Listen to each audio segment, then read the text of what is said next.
بسم اللہ الرحمن الرحیم. ویلکم ٹو مائی چینل واقعات Urdu. Subscribe, like and share. السلام علیکم ورحمۃ اللہ وبرکاتہ.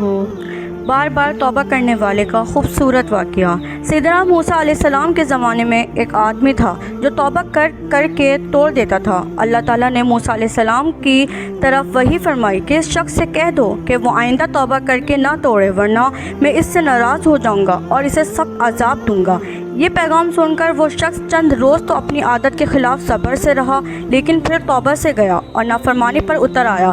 اس پر اللہ عز و جل نے حضرت موسیٰ علیہ السلام کی وساعت سے پھر وحی بھیجی کہ اللہ تعالیٰ اپنے اس نافرمان بندے سے ناراض ہے. موسیٰ علیہ السلام سے یہ پیغام سن کر وہ اللہ کا عاصی بندہ جنگل کی طرف نکل گیا اور تنہائی میں یوں اللہ عز و جل سے مخاطب ہوا: اے پروردگار، تو نے موسیٰ علیہ السلام کی وساعت سے یہ پیغام بھیجا ہے.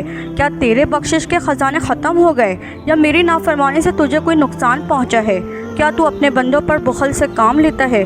کیا کوئی گناہ تیرے عفو و کرم سے بڑا ہے؟ جب عفو و کرم تیری صفت ہے پھر تو مجھے نہیں بخشے گا. اگر تو اپنے بندوں کو نا امید کر دے گا تو وہ کس دروازے پر جائیں گے؟ تیرے در سے ٹھکرائے ہوئے کس کی پناہ تلاش کریں گے؟ اے الہی، اگر تیری رحمت ختم ہو چکی ہے اور تیرا عذاب مجھ پر لازم ہو گیا ہے تو اپنے تمام بندوں کے گناہ مجھ پر ڈال دے. میں ان سب کے لیے اپنی جان قربان کرتا ہوں. اس پر اللہ عز و جل کی رحمت جوش میں آئی اور موسیٰ علیہ السلام کے ذریعے اس آدمی کو پیغام بھیجا کہ اے میرے گنہگار بندے، تو میری رحمت سے نا امید نہیں ہے. اگر تیری خطاؤں سے زمین اور آسمان کے درمیان کی فضا بھی بھر جائے تو بھی میں تجھے بخش دوں گا کہ تو میری رحمت کامل عفو کام کا اعتراف کرتا ہے. سبحان اللہ. بنی اسرائیل کے ایک شخص کی توبہ کا دوسرا واقعہ. رسول اللہ صلی اللہ علیہ وآلہ وسلم کا ارشاد گرامی ہے کہ بنی اسرائیل میں ایک شخص نے 99 قتل کیے اور پھر وہ توبہ کی غرض سے نکلا اور ایک زاہد و عابد کے پاس حاضر ہوا. اپنا حال بتا کر توبہ کی قبولیت کا راستہ پوچھا تو اس نے کہا کہ تیری توبہ قبول نہیں ہو سکتی. اس نے اس عابد کو بھی قتل کر دیا اور پھر کسی اللہ والی کی تلاش شروع کر دی. چنانچہ اس شخص نے اسے کہا کہ تو فلاں گاؤں چلا جا، وہاں ایک بزرگ عالم ہے جو تجھے توبہ کا طریقہ بتلائے گا. اس پر وہ اس گاؤں کی طرف روانہ ہوا. جب آدھی رات طے کر لی تو اس کی موت آ گئی اور اس نے اپنا سینہ اس گاؤں کی طرف جھکا دیا.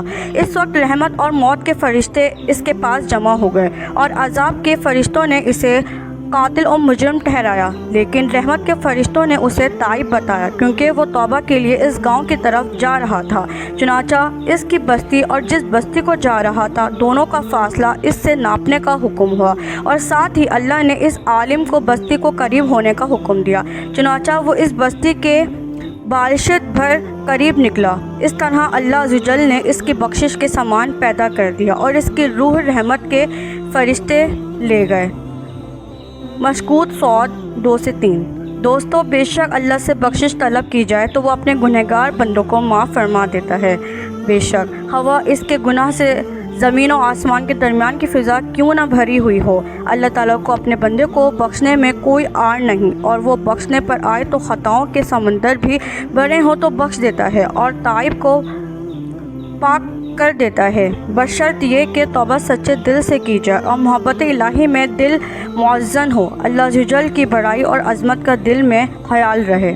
بے شک اگر آپ کو میری ویڈیو اچھی لگی تو اس کو لازمی لائک کریں، دوستوں کے ساتھ شیئر کریں، میرا چینل لازمی سبسکرائب کریں. شکریہ. السلام علیکم.